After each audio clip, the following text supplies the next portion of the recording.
So in the second half of this lecture, we're going to talk about the discrete values of K in the K space. Okay, so why can electrons only assume discrete values of K will come about here. So the K space is a three-dimensional vector space presenting all of the allowed values of the wave vector K. So to recap some of the concepts we've seen before, from Bloch's theorem, we saw that inside a solid, the wave function psi, which will be related to the probability density function, is described as a product of a periodic function uk of r. So k is the wave vector associated with the respective state, the probability density function. So this is the periodic part, and psi is the product of this and this other term here, which, as we recalled, is related to a plane wave, propagation of a plane wave in the direction k. This is how you would describe in phasor form a wave propagating in the k direction, okay? And so this part here is the periodic part. Since it's periodic, we can say that, uk of r is equal to uk of r plus a, where a is the interatomic spacing or lattice constant. So in this case, when we originally saw this, we were talking about a one-dimensional lattice, in which case the lattice constant is this dimension only. In practice, we'll have a three-dimensional lattice, so the atoms will be periodic along the other axis as well. So if uk of r is periodic, the probability density distribution, mod psi square, of finding the electron in the lattice has to be periodic as well. And we can notice this by seeing that psi is equal to uk times this guy right here. And if we take the absolute value, because for the probability density function, we consider the mod psi squared to be the probability density distribution. Therefore, taking the absolute value, you should take the absolute value of uk, which if uk is periodic, this will also be periodic. And also take the absolute value of this term right here, which is equal to 1. Okay, so this term will be 1 as well. And therefore, if the absolute value of u is periodic, the absolute value of psi also has to be, and if you square it, it's also periodic. So therefore, the probability density function, which is mod psi square, will be periodic. An important point is that if the semiconductor is a solid, the electron is bound to be inside the solid. Okay, so let's imagine that you have a block of semiconductor. So the electron cannot be outside the solid. This means that the probability density mod psi square of finding the electron outside the semiconductor is 0. So you can have this function assuming different values inside the solid, let's say something like this, but outside the solid, this has to be equal 0 in either side or in any position outside the solid. Also, for every psi with any wave vector k, there will be another psi with a k vector in the opposite direction. Okay, so we can think about this in the following manner. Let's say you have a solid and you have a given psi, which is related to the probability density function, associated with an electron that has a wave vector k, okay, and this is a vector. This will correspond to an electron that's propagating in some direction k inside the solid. If there can be an electron moving in this direction, there is no reason due to symmetry for there not to be an electron moving in the opposite direction.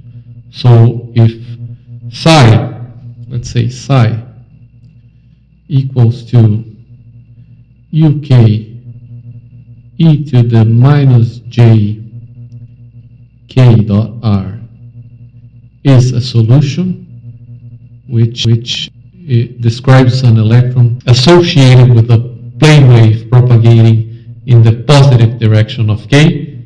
This is also a solution, and this is associated, the plane wave part here describes a wave that's moving in the negative direction. Notice the lack of minus sign right here.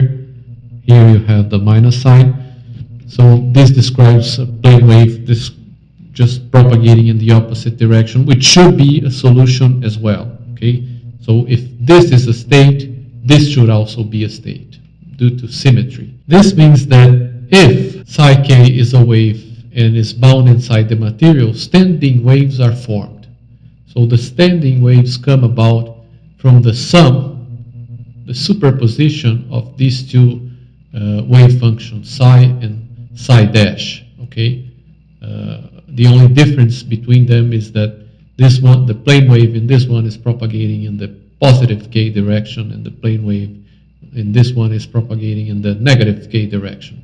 And if we add these two, psi k and psi k dash, we get psi k2 dash, which, we can just add. Since uk is the same, uk of r, we can take it out of the parenthesis, okay, and you get this term right here, okay. So e to the power of minus jk dot r comes from this guy right here, and e to the power of positive jk dot r comes from this guy right here.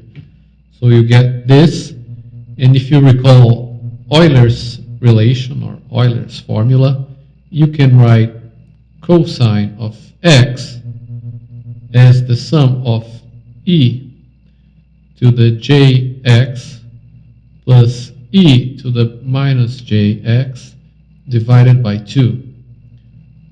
Therefore, e to the jx plus e to the minus jx is 2 cosine x. So we can substitute this here by 2 cosine k dot r. Does this make sense?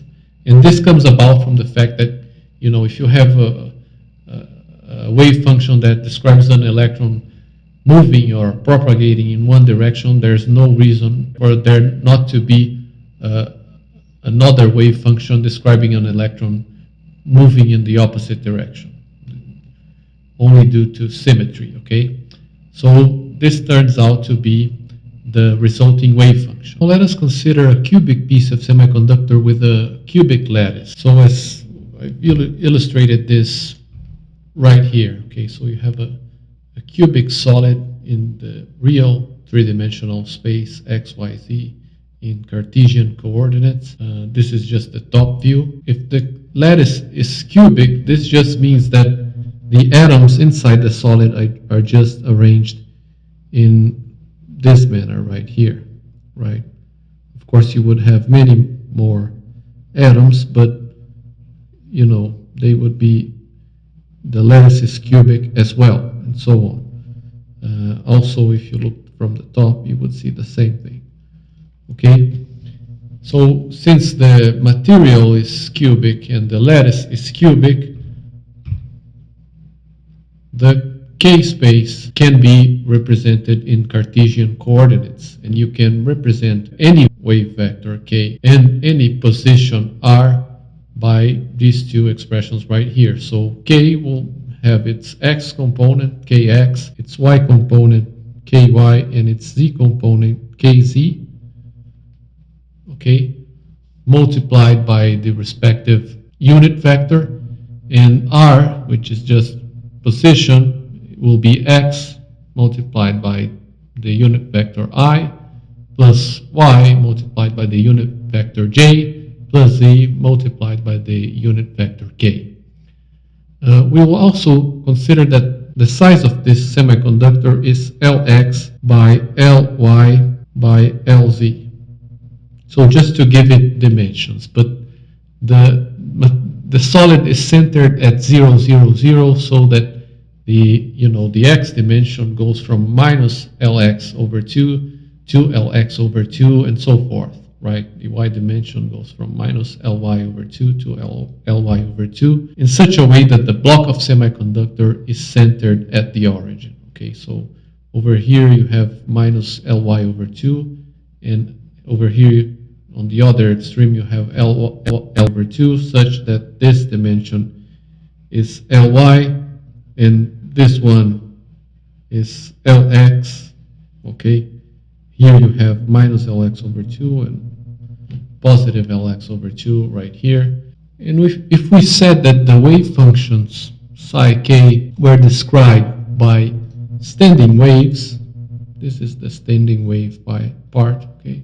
So standing wave multiplied by periodic functions are standing waves. We need to take into account that the fact that the probability of finding the electron outside the solid is 0. So let's say that the block is right here, okay? So mod psi square needs to be 0 outside the solid, in this position or in this position. Inside, it will be described by this function with the standing wave part and all, but outside this needs to be 0. So in order for this function here to be 0, let's say that, well, this is let's call this the x dimension and this one the y direction, x, y, z. So this would make this the z direction coming out of the slide. Okay, this has to be 0 at the position of x equals to, as we saw, Lx over 2, which is right here. Since this is Lx and it's centered at the origin, this needs to be Lx over 2. So we've just substituted x here by Lx over 2, and it needs to be 0. The same thing will happen for x equals to minus Lx over 2, but since the cosine of x is equal to the cosine of minus x, the same result will come about. Okay, so of course this periodic function here cannot be 0 by definition, otherwise we'd have a wave function that would be 0 everywhere, and so you would not be able to find the electron anywhere, right? But so this cannot be 0, therefore this term here has to be 0. And in order for this to be 0, the argument of the cosine can be 90 or a multiple of 90 degrees or minus 90 degrees. So therefore kx times Lx over 2 has to be an integer m multiplied by pi over 2 radians with either this or minus this. So therefore kx can assume values that are multiples, integer multiples of pi over Lx. We can argue the same things for the y and the z directions. Therefore, the y components and the z component of the wave vector will also be integers multiplied by pi over the respective dimensions. So pi over Ly for ky and pi over Lz for kz. Okay, where n and p are just integers.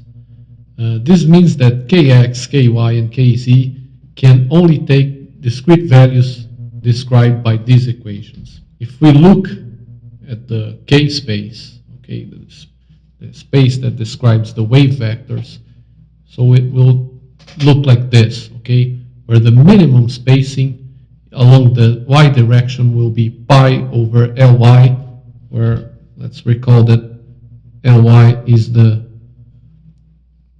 y dimension of the solid. So let's say that this is y, this is y, the y direction, this would be Ly, Lx, and the Lz, right? This in real space, the actual dimensions of the solid. In k space, the minimum spacing that you would have between k values would be pi over Lz in the z direction, pi over Lx in the x direction, and pi over Ly. You cannot have any k values in between these values right here. So as we said, we're considering a cubic lattice or a rectangular periodic lattice where the atoms are spaced by distance a. That means that inside the solid, as we said, the atoms will be arranged in a rectangular or actually cubic lattice, and the atoms are separated by distance a. This is the lattice constant, okay?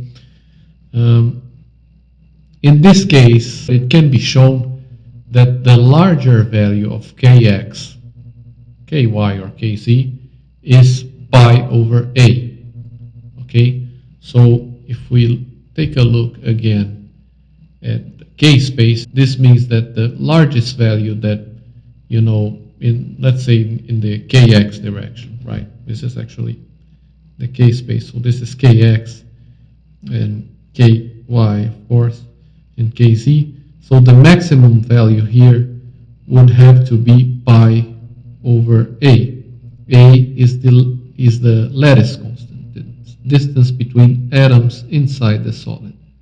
Okay, Lx is the total size of the solid, which we can assume to be of the order of centimeters if we consider a semiconductor chip or something like that. But the interatomic spacing is, as we saw in I think our second lecture, is of the order of 5 angstroms. So 5 times 10 to the minus 10 meters. And since, A, which is something around this 0.5 nanometers or 5 angstroms, if we divide pi over this, we will get a very large number, right? So pi divided by half, a nanometer or 0.5 times 10 to the minus 9 will give us a number of the order of 10 to the 9 or 10 to the 10th. So, and considering that the dimensions will be of centimeters, you have, let's say, pi over 10 centimeters or pi over 1 centimeter will not be such a large number, okay? Therefore, we can argue that the maximum value of kx is about 10 to the 8th to 10 to the 10th to the 10th times larger than the distance between points along the x direction, which, as we saw, is pi over Lx. Okay, so what we're saying here is that you have only discrete k values, and along the x direction you'll have discrete kx values, and you will have as many points as 10 to the 8th or 10 to the 10th in this direction. In a similar way, in the other directions you'll have 10 to the 8th points in this direction and 10 to the 8th points in this direction.